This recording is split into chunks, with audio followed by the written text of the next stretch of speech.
مغلیہ سلطنت اپنے عروج پر 32 لاکھ مربع کلومیٹر تک پھیلی ہوئی تھی، جس میں آج کے ممالک ہندوستان، پاکستان، افغانستان اور بنگلہ دیش شامل تھے۔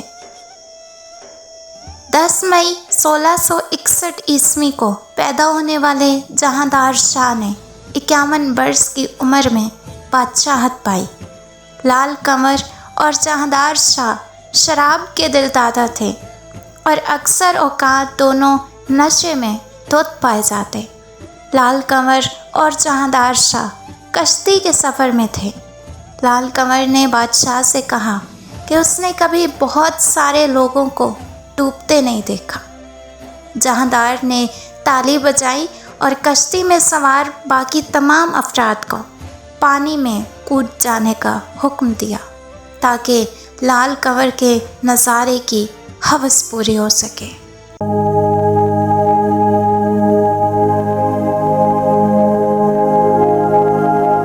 بسم اللہ الرحمن الرحیم۔ میں ہوں دعا زارا اور آپ دیکھ رہے ہیں مائی یوٹیوب چینل دعا زارا 999۔ تجھ کو بتاؤں میں تقدیر امم کیا ہے، تجھ کو بتاؤں میں تقدیر امم کیا ہے، شمشیر و ثنا اول طاؤس و رباب آخر۔ حضرت اقبال رحمۃ اللہ علیہ کا یہ شعر دراصل ہندوستان میں مغلیہ سلطنت کے عروج و زوال کی داستان کو بخوبی بیان کرتا ہے۔ مغل سلطنت کی بنیاد دراصل بابر نے رکھی تھی، جو ترکان تیموری میں سے ایک شہزادہ تھا اور وسطی ایشیائی علاقوں کا حکمران تھا۔ بابر اپنے والد کی طرف سے تیموری شہنشاہ امیر تیمور کی براہ راست اولاد میں سے تھا اور اپنی ماں کی طرف سے منگول حکمران چنگیز خان سے اس کا نسلی تعلق تھا۔ بابر کے خاندان کو شیبانی خان کے ذریعے ترکستان میں اپنے آبائی علاقوں سے بے دخل کر دیا گیا۔ 40 سالہ شہزادہ بابر اپنے عزائم کو پورا کرنے کے لیے ہندوستان کی جانب بڑھا۔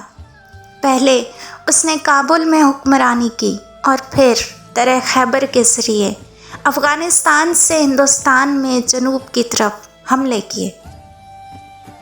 بابر کی افواج نے 1526 عیسوی میں پانی پت میں فتح کے بعد شمالی ہندوستان کے زیادہ تر حصے پر قبضہ کر لیا۔ تاہم مسلسل جنگوں اور مہمات میں بے پناہ مصروفیت کے باعث شہنشاہ بابر کو ہندوستان میں خود کو مستحکم کرنے کا بھرپور موقع نہ مل سکا اور سلطنت کا عدم استحکام اس کے بیٹے ہمایوں کے تخت پر بیٹھتے ساتھ ہی واضح ہونا شروع ہو گیا۔ ہمایوں افہیم کا عادی تھا اور دیگر شخصی کمزوریاں بھی اس میں نمایاں تھیں۔ پٹھان جرنیل شیر شاہ سوری کی قیادت میں باغی قوتوں نے ہمایوں کو فارس میں جلاوطن ہونے پر مجبور کر دیا۔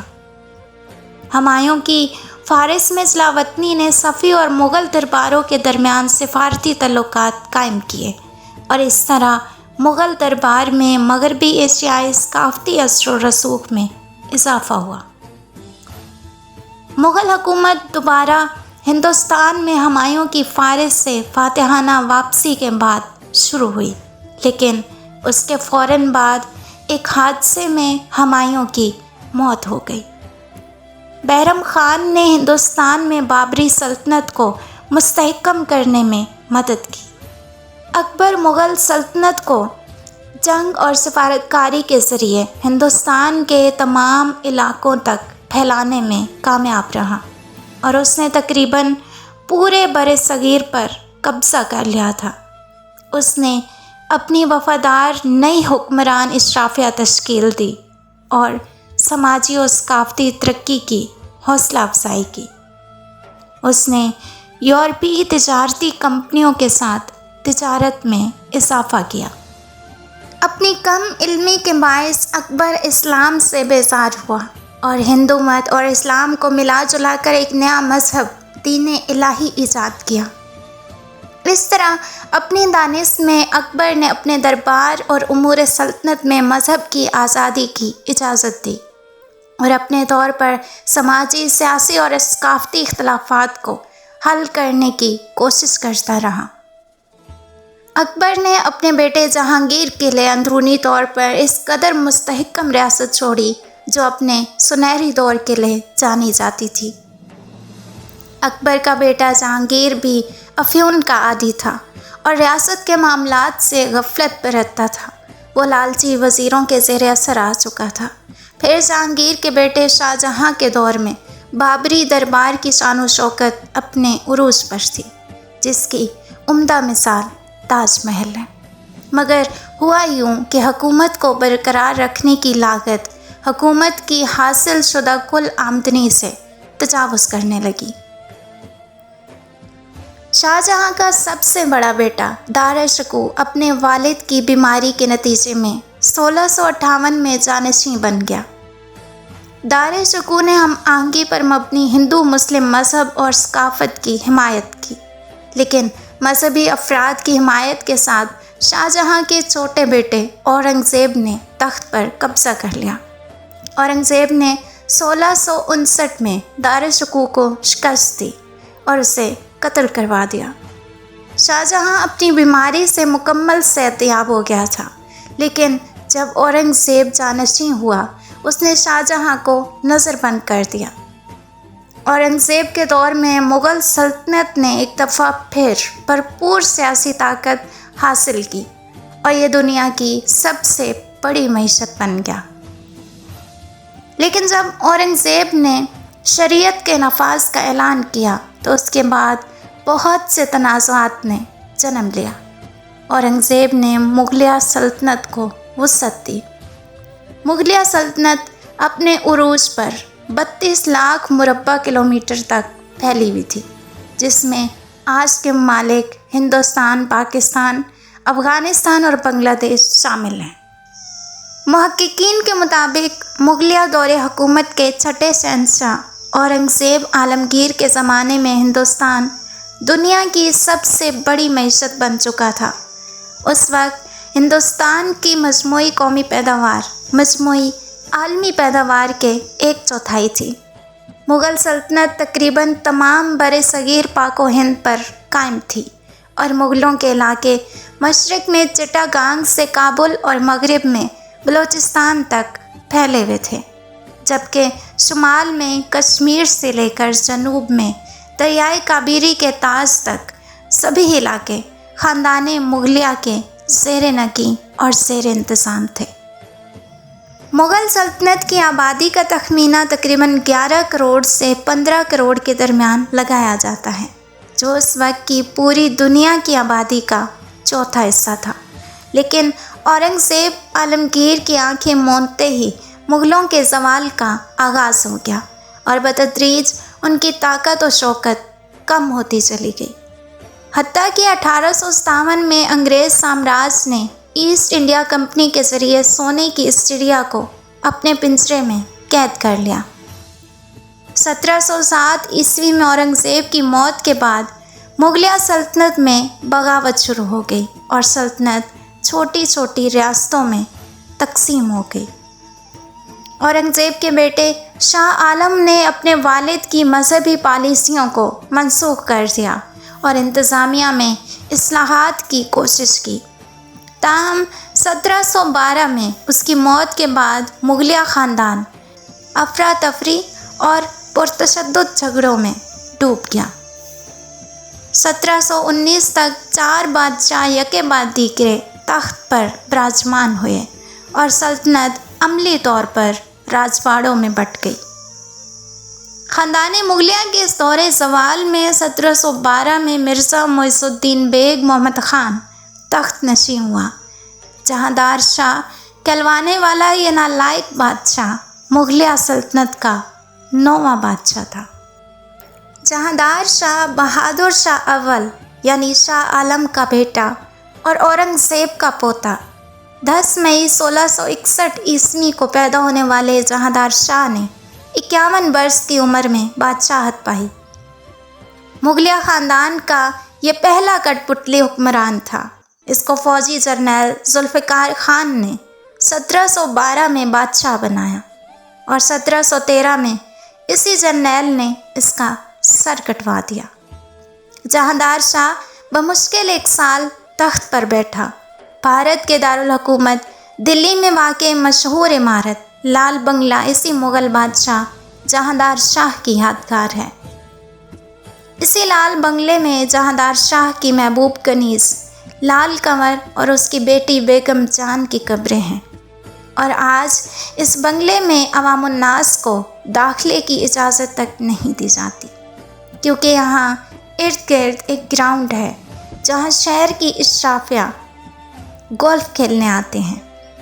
ہندوستان کے محکمہ آثار قدیمہ کی جانب سے لال بنگلے کو محفوظ یادگار قرار دیا گیا ہے۔ لال کنور کو جہاندار شاہ نے امتیاز محل کا نام دیا تھا۔ بنیادی طور پر ناچنا یا گانا اس کا خاندانی پیشہ تھا۔ مورخین بتاتے ہیں کہ لال کنور کے باپ کا درباری نام خصوصیت خان تھا، جو اکبر اعظم کے موسیقار رتن میاں تان سہن کے خاندان سے ہونے کا دعوے دار تھا۔ بعض مورخین کا کہنا ہے کہ جہاندار شاہ نے لال کنور سے شادی کر لی تھی، اور کچھ کا موقف ہے کہ وہ بادشاہ کی محبوب ترین کنیز تھی۔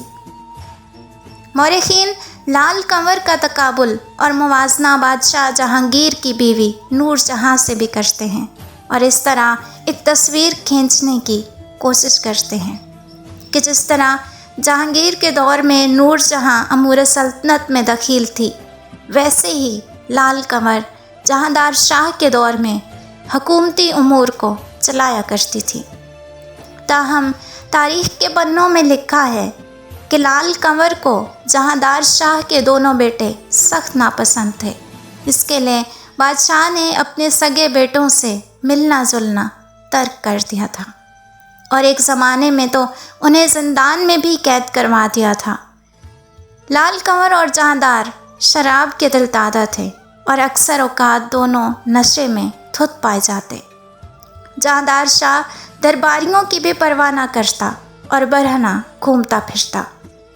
دربار کے سازندوں کو اتنا حوصلہ مل چکا تھا کہ وہ بھی بادشاہ کی موجودگی میں شراب پیتے اور پھر بادشاہ کے ساتھ زبانی اور جسمانی چھیڑ چھاڑ بھی کیا کرتے تھے۔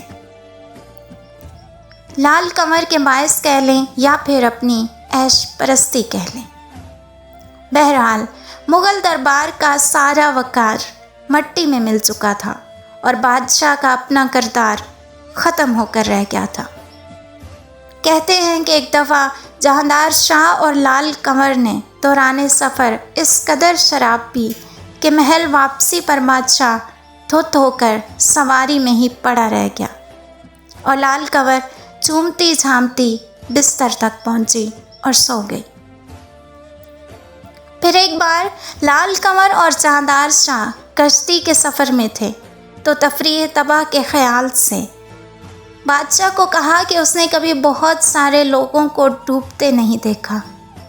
بس پھر کیا تھا، جہاندار شاہ نے تالی بجائی اور کشتی پر سوار باقی تمام افراد کو پانی میں چھلانگ لگانے کا حکم دیا تاکہ لال کنور کے نظارے کی ہوس پوری ہو سکے۔ جہاندار کی رشتہ دار زینت محل جو اورنگزیب کی بیٹی تھی، لال کنور کی سخت مخالف تھی، اور لال کنور کی اکثر اوقات سخت بےعزتی بھی کیا کرتی تھی۔ لال کنور کے کہنے پر جہاندار شاہ نے زینت محل سے بھی ملنا جلنا ترک کر دیا تھا۔ لال کنور اکثر اوقات بادشاہ کے ہیرے جواہرات کے تحفے وصول کیا کرتی تھی اور اپنے عزیز رشتہ داروں کو خوب نوازتی۔ اس نے اپنے رشتہ داروں میں منصبداریاں تقسیم کیں، ان میں زمینیں بانٹیں اور انہیں شاہی اعزازات بھی دلوائے۔ اسے شہنشاہ کا جھنڈا استعمال کرنے کی بھی اجازت تھی۔ لال کنور جب شہر کو نکلتی تو 500 مسلح اہلکار اس کے قافلے کے ساتھ جاتے۔ دراصل اسے مکمل شہنشاہی پروٹوکول فراہم کیا جاتا۔